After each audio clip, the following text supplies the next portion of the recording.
नमस्कार साथियों, स्वागत है आपका ऑनलाइन स्टडी ग्रुप में। आगामी यूपीपीसीएस प्रारंभिक परीक्षा 2023 के लिए चलाई जा रही स्पेशल श्रृंखला के अंतर्गत आज की क्लास में करंट अफेयर्स के साथ साथ सामान्य अध्ययन के भी प्रश्नों को कवर कराया जाएगा। तो चलिए प्रारंभ करते हैं। आज का पहला प्रश्न है, हाथी बचाओ दिवस कब मनाया गया? तो याद रखिएगा 16 अप्रैल 2023 को हाथी बचाओ दिवस मनाया गया। और ये जो 2023 में 16 अप्रैल को हाथी बचाओ दिवस मनाया गया, इसकी थीम क्या थी? तो आपका जवाब होगा safeguarding elephant habitats for sustainable tomorrow. Clear है?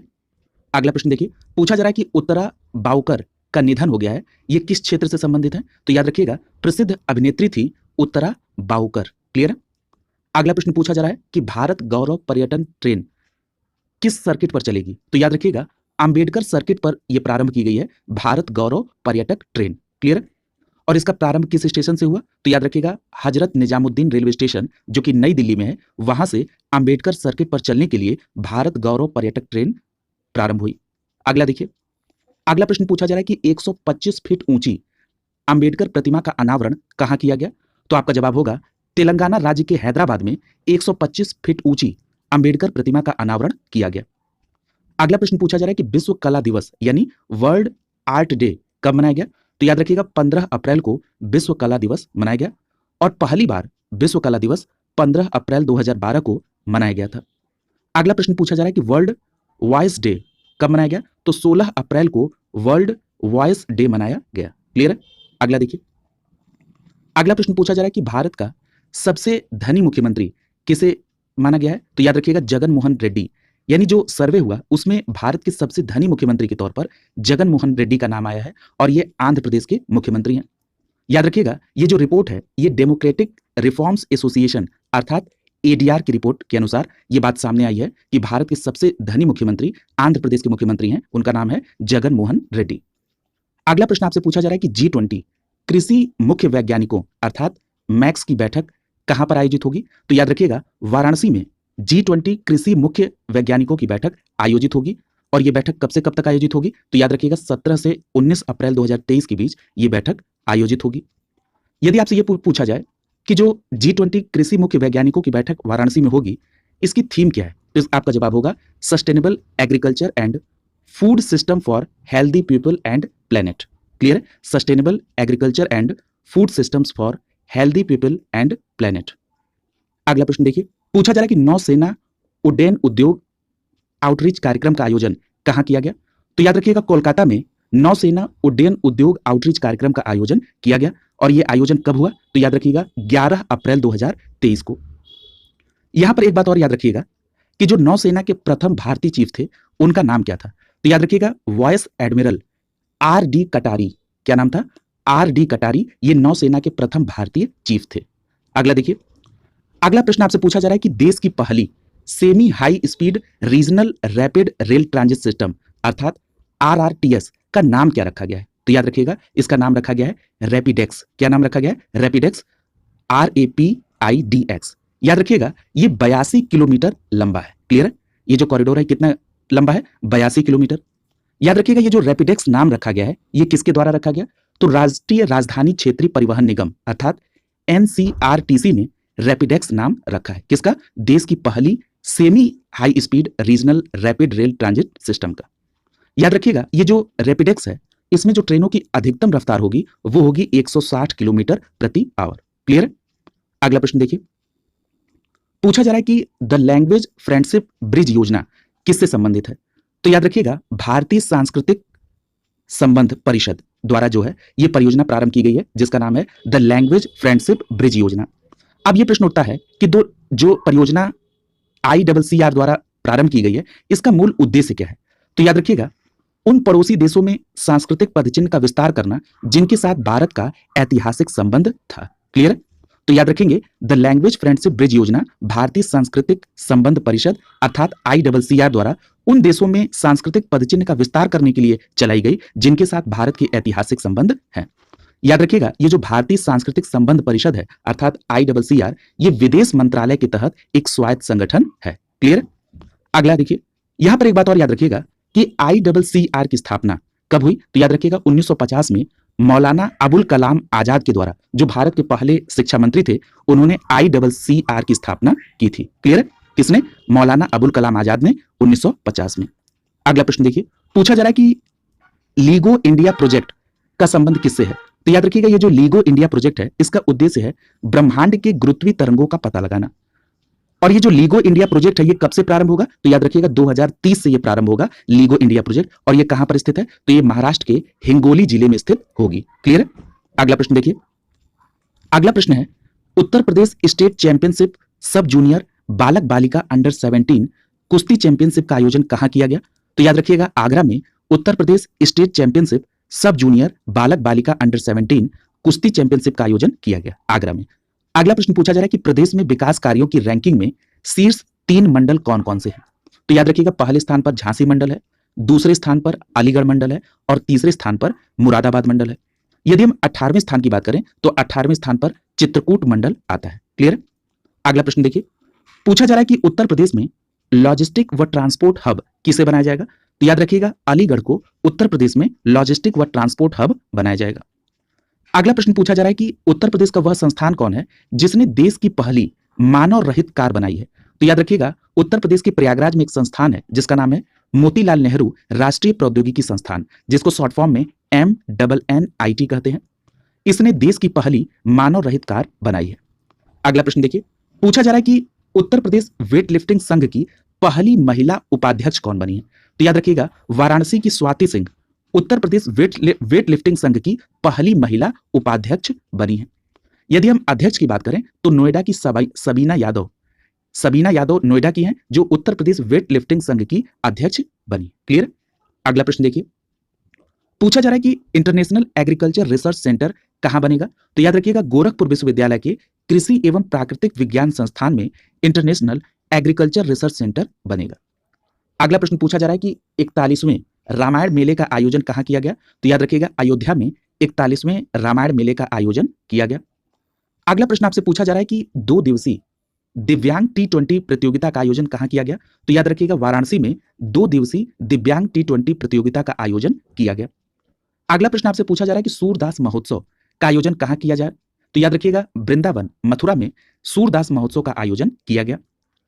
अगला प्रश्न आपसे पूछा जा रहा है कि 9वें इंडो नेपाल चैंपियनशिप में 100 मीटर दौड़ में गोल्ड मेडल किसने जीता है? तो याद रखिएगा उनका नाम है कृष्ण कुमार बिंद और ये कहां के हैं? उन्नाव के। यानी उन्नाव के कृष्ण कुमार बिंद ने 9वें इंडो नेपाल चैंपियनशिप में 100 मीटर दौड़ में गोल्ड मेडल जीता है, कृष्ण कुमार बिंद।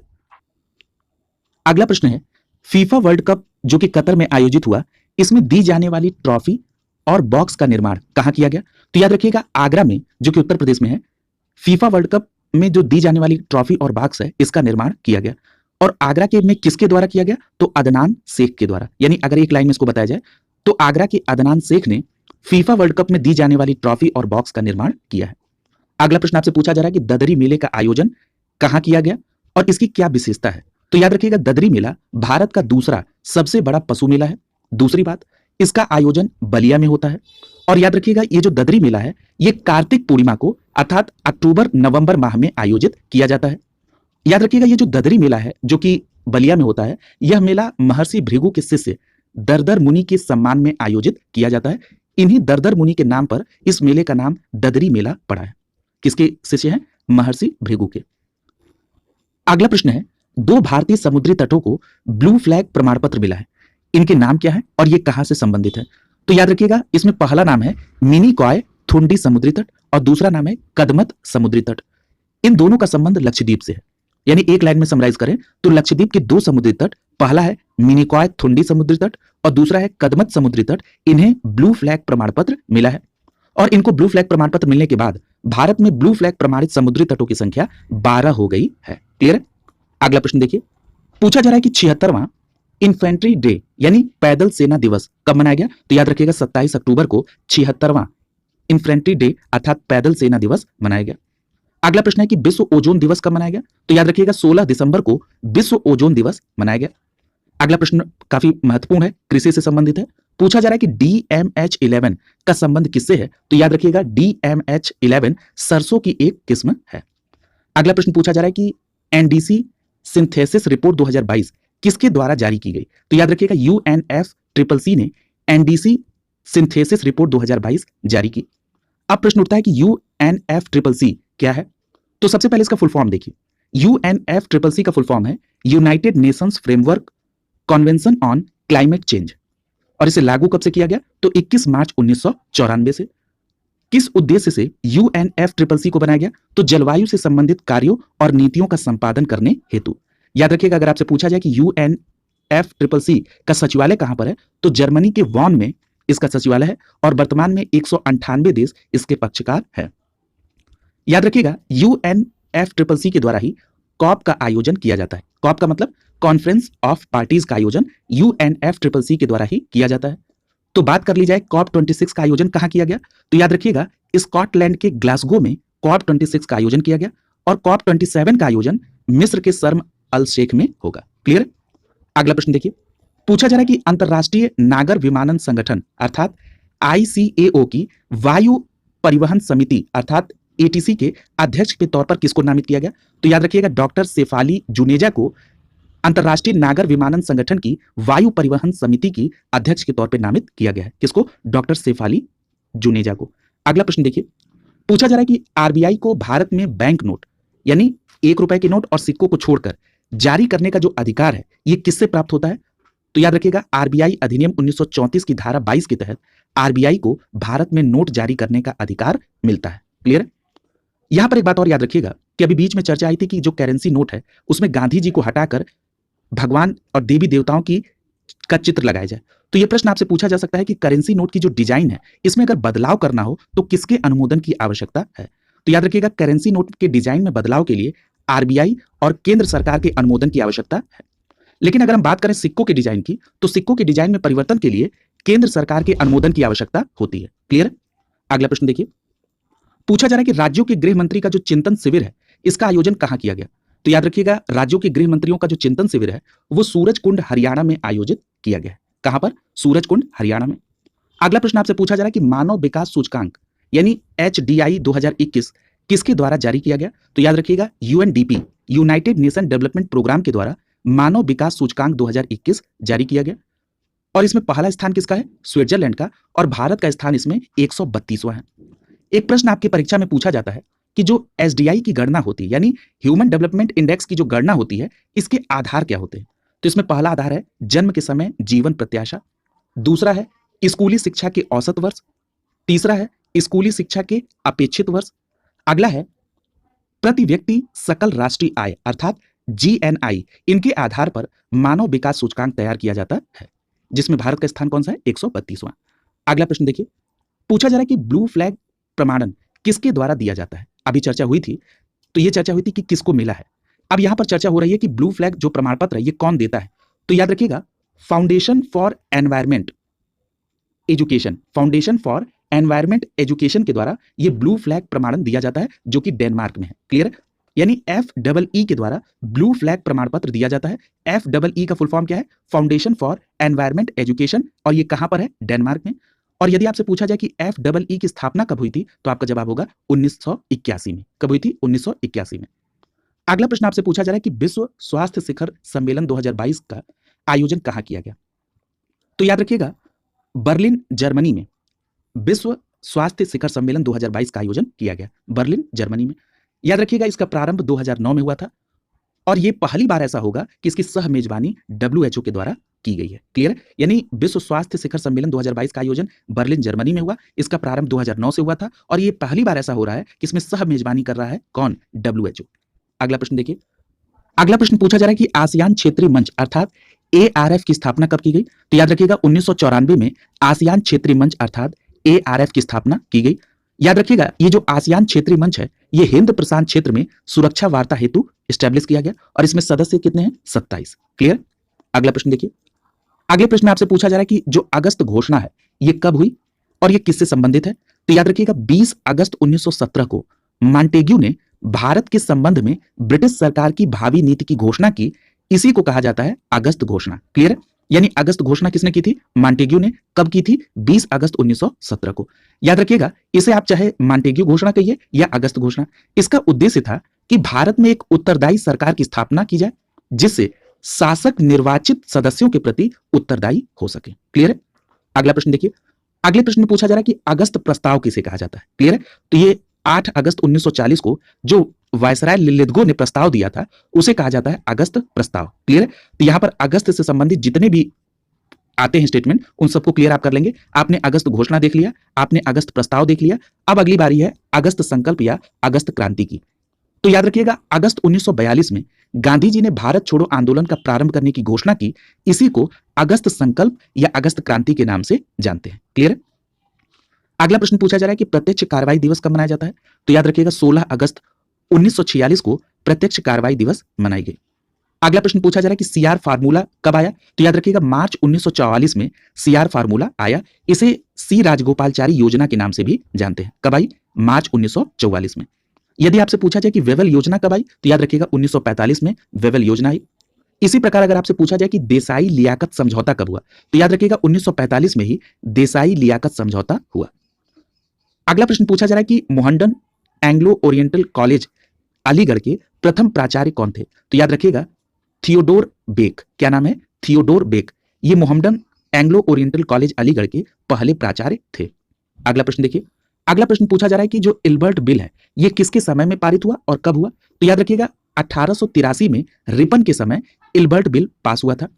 आपसे यह भी प्रश्न पूछा जाता है कि इल्बर्ट बिल का संबंध किससे है। तो याद रखिएगा इसमें यूरोपियों के विरुद्ध भारतीय न्यायाधीशों द्वारा मुकदमे की सुनवाई का प्रावधान किया गया था। किसमें? इल्बर्ट बिल में। लेकिन अंग्रेजों के द्वारा इसका प्रबल विरोध किया गया, इसके कारण इसे वापस लेना पड़ा। याद रखिएगा अंग्रेजों की इस विरोध को श्वेत क्रांति की संज्ञा दी गई। क्लियर है। तो ये पूरी बात आप इल्बर्ट बिल 1883 के संदर्भ में याद रखेंगे जो रिपन के समय में पारित हुआ था। अगला प्रश्न आपसे पूछा जा रहा है कि नेशनलिस्ट पार्टी के संस्थापक कौन है। तो याद रखिएगा मदन मोहन मालवीय नेशनलिस्ट पार्टी के संस्थापक थे। अगला प्रश्न देखिए। पूछा जा रहा है कि नेशनल लिबरेशन फेडरेशन की स्थापना किसने की। तो याद रखिएगा तेज बहादुर सप्रू ने नेशनल लिबरेशन फेडरेशन की स्थापना की।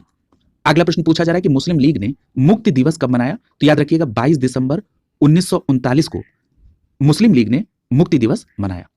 अगला प्रश्न पूछा जा रहा है कि लॉर्ड लिटन का दिल्ली दरबार किस सन में स्टैब्लिश हुआ। तो याद रखिएगा 1877 में लॉर्ड लिटन का दिल्ली दरबार लगा था, 1877 में।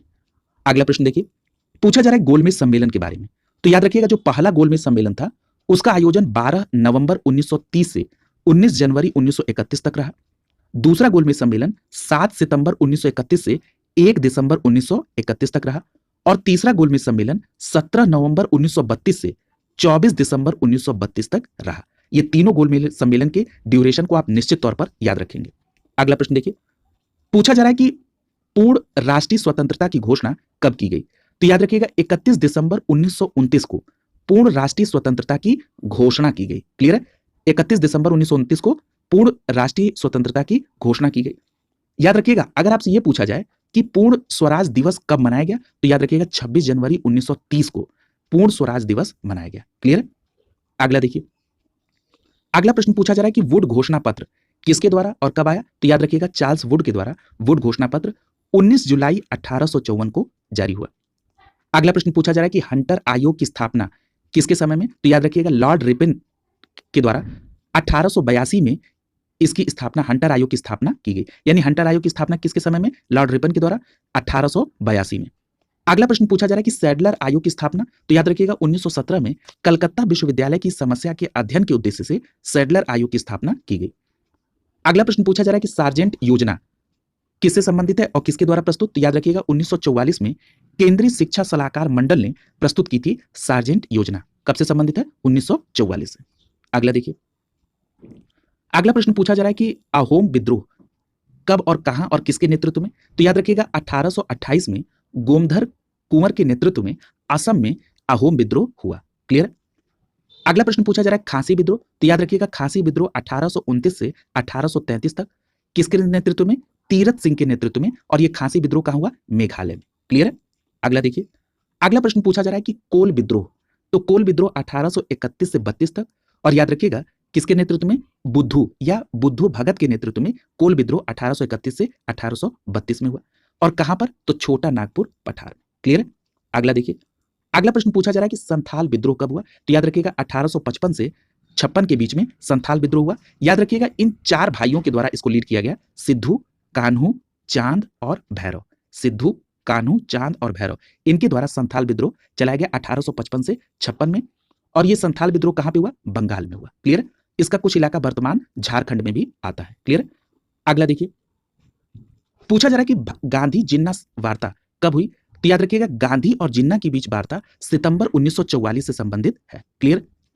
अगला प्रश्न देखिए, पूछा जा रहा है कि गदर पार्टी की स्थापना कब और किसके द्वारा? तो याद रखिएगा, 1913 में सैन फ्रांसिस्को अमेरिका में सोहन सिंह भकना और लाला हरदयाल के द्वारा गदर पार्टी की स्थापना की गई। अगला प्रश्न देखिए, अगला प्रश्न पूछा जा रहा है कि 1929 का व्यापार विवाद अधिनियम अर्थात ट्रेड डिस्प्यूट एक्ट में क्या प्रावधान था? तो याद रखिएगा, इसके द्वारा रेलवे, डाक, टेलीग्राफ और टेलीविजन जैसे सार्वजनिक रूप से उपयोगी सेवाओं में बिना पूर्व सूचना के हड़ताल और तालाबंदी को निषिद्ध कर दिया गया था। किसके द्वारा? 1929 के व्यापार विवाद अधिनियम के द्वारा। अगला प्रश्न देखिए, पूछा जा रहा है कि व्यक्तिगत सत्याग्रह के बारे में कि ये किसके द्वारा शुरू किया गया? तो याद रखिएगा, व्यक्तिगत सत्याग्रह अगस्त प्रस्ताव को पूरी तरह से अस्वीकार करते हुए कांग्रेस ने गांधी जी के नेतृत्व में शुरू किया। पहली बात। दूसरी बात, ये जो व्यक्तिगत सत्याग्रह है, इसकी शुरुआत 17 अक्टूबर 1940 को हुई। व्यक्तिगत सत्याग्रह में पहले सत्याग्रही विनोबा भावे और दूसरे सत्याग्रही जवाहरलाल नेहरू थे। क्लियर? यहां पर एक प्रश्न और पूछा जाता है कि सर्वोदय शब्द का प्रयोग सर्वप्रथम किसने किया था? तो याद रखिएगा, महात्मा गांधी ने सर्वोदय शब्द का सर्वप्रथम प्रयोग किया था। और यदि पूछा जाए कि सर्वोदय समाज की स्थापना किसने की थी, तो आपका जवाब होगा विनोबा भावे ने सर्वोदय समाज की स्थापना की थी। क्लियर? अगला प्रश्न देखिए, पूछा जा रहा है कि वेवल प्रस्ताव पर विचार विमर्श करने हेतु शिमला सम्मेलन का आयोजन कब किया गया? तो याद रखिएगा, वेवल प्रस्ताव पर विचार विमर्श करने के लिए जो शिमला सम्मेलन का आयोजन है वो 25 जून 1945 को आयोजित हुआ, यानी शिमला सम्मेलन 25 जून 1945 को। अगला प्रश्न पूछा जा रहा है कि रॉयल इंडियन नेवी में गदर कब हुआ? तो याद रखिएगा, 18 फरवरी 1946 को रॉयल इंडियन नेवी में गदर हुआ। अगला प्रश्न पूछा जा रहा है कि डोडो की भांति साम्राज्यवाद दिवंगत हो चुका है, यह स्टेटमेंट किसका है? तो याद रखिएगा, डोडो एक विलुप्त पक्षी है और यह स्टेटमेंट कि डोडो की भांति साम्राज्यवाद दिवंगत हो गया है, यह स्टेटमेंट ब्रिटिश प्रधानमंत्री क्लीमेंट एटली का था। क्लियर?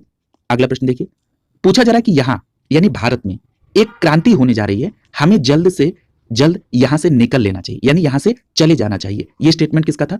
तो याद रखिएगा, सर स्टैफोर्ड क्रिप्स ने कहा था कि यहां अर्थात भारत में एक क्रांति होने जा रही है, हमें जल्द से जल्द यहां से चले जाना चाहिए। किसने कहा था? स्टैफोर्ड क्रिप्स ने।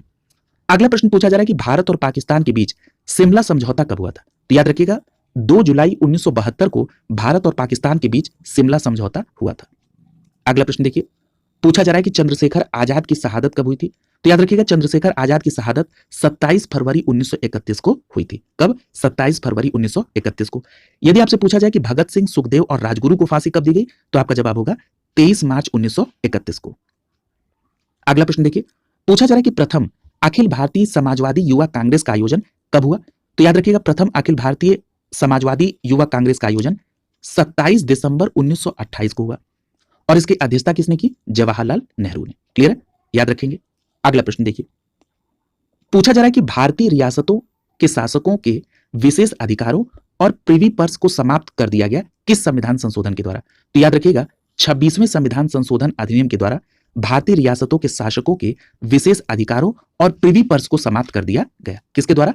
26वें संविधान संशोधन अधिनियम के द्वारा। क्लियर? और ये 26वां संविधान संशोधन कब से संबंधित है? 1971। क्लियर?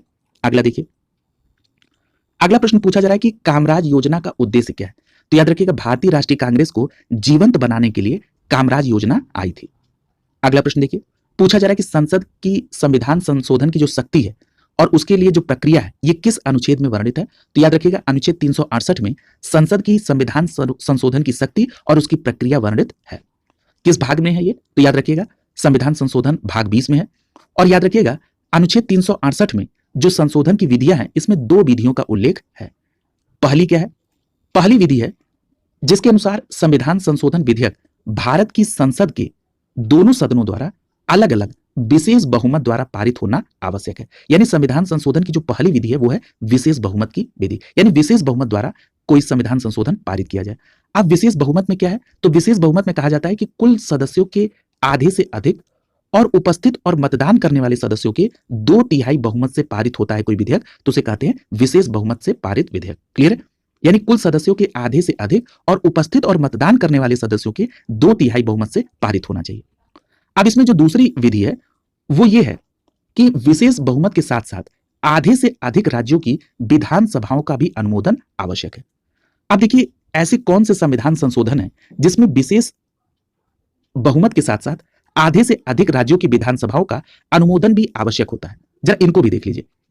पहला है कि राष्ट्रपति की निर्वाचन प्रक्रिया में यदि कोई संशोधन करना हो तो आपको विशेष बहुमत और आधे से अधिक विधानसभाओं का अनुमोदन आवश्यक है। इसी प्रकार संघ और राज्यों की जो कार्यपालिका शक्ति है उसके विस्तार के लिए भी आवश्यक है।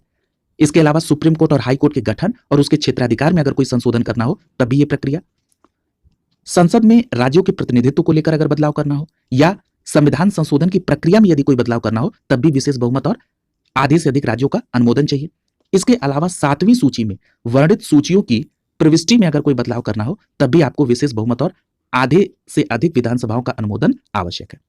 यहां पर एक बात और याद रखिएगा कि जो साधारण बहुमत द्वारा संशोधन होता है उसे संविधान संशोधन नहीं माना जाता है। क्लियर? अगला देखिए, अगले प्रश्न में पूछा जा रहा है कि संविधान में संशोधन की जो प्रक्रिया है वो संसद के किसी भी सदन में प्रारंभ किया जा सकता है। ये किस अनुच्छेद में उल्लेखित है? तो याद रखिएगा, अनुच्छेद 368 के सब क्लॉज 2 में कहा जाता है कि जो भारत के संविधान में यदि कोई संशोधन करना हो तो संसद के किसी भी सदन से उस प्रक्रिया को प्रारंभ किया जा सकता है। यानी अगर आप चाहें तो राज्यसभा से संशोधन की प्रक्रिया प्रारंभ कर सकते हैं और या चाहें तो लोकसभा से संशोधन की प्रक्रिया प्रारंभ कर सकते हैं, लेकिन आपको दोनों सदनों से अलग अलग विशेष बहुमत द्वारा उस संशोधन को पारित करना होगा या विशेष बहुमत या आधे से अधिक राज्यों के बहुमत से उस संशोधन को पारित करना आवश्यक है। क्लियर? अगला प्रश्न देखिए, पूछा जा रहा है कि भारतीय संविधान में जो संशोधन की प्रक्रिया है वो किस देश के संविधान से लिया गया है? तो याद रखिएगा, दक्षिण अफ्रीका के संविधान से लिया गया है भारत में संविधान में संशोधन की प्रक्रिया। क्लियर? अगला प्रश्न देखिए, पूछा जा रहा है कि संविधान संशोधन विधेयक के संदर्भ में दोनों सदनों में यदि विवाद की स्थिति हो जाए तो क्या संयुक्त बैठक का प्रावधान है? तो आपका जवाब होगा नहीं। यानी अगर कोई संविधान संशोधन विधेयक आया और संसद के दोनों सदनों में उस पर विवाद की स्थिति हो जाए तो संयुक्त बैठक का प्रावधान नहीं है। अगला देखिए, अगर मान लीजिए कि, तो इसमें यह कहा जा सकता है अगर मान लीजिए लोकसभा ने पारित कर दिया और अगर मान लीजिए राज्यसभा ने उसे पारित नहीं किया तो वो क्या माना जाएगा? संविधान संशोधन वो कोलैप्स कर जाएगा। अगला देखिए, पूछा जा रहा है कि संविधान संशोधन विधेयक पर राष्ट्रपति के अनुमोदन के संदर्भ में क्या प्रावधान है? तो याद रखिएगा, संविधान संशोधन विधेयक पर राष्ट्रपति को अनुमोदन देना होगा, यानी ये आवश्यक है। निषेधाधिकार उसे प्राप्त नहीं है। क्लियर है? अगला प्रश्न देखिए, पूछा जा रहा है कि सुप्रीम कोर्ट ने संविधान के आधारभूत ढांचे को किस केस में स्पष्ट किया है? तो याद रखिएगा, केशवानंद भारती बनाम केरल राज्य विवाद में, जो कि 1973 से संबंधित है, इसमें सुप्रीम कोर्ट ने संविधान के आधारभूत ढांचे के सिद्धांत को स्पष्ट किया है। क्लियर? यह प्रश्न बहुत पूछा गया है। अगला प्रश्न पूछा जा रहा है कि सुप्रीम कोर्ट ने पहली बार संसद की संविधान संशोधन की शक्ति को सीमित किया किस केस के द्वारा? तो गोलकनाथ बनाम पंजाब राज्य 1967 के केस में सुप्रीम कोर्ट ने पहली बार संसद की संविधान संशोधन शक्ति को सीमित किया। क्लियर? तो इस प्रकार आज की क्लास यहीं कंप्लीट होती है। अगले क्लास में नए प्रश्नों के साथ मुलाकात होगी। शुभकामनाओं के साथ आप सभी का बहुत बहुत धन्यवाद।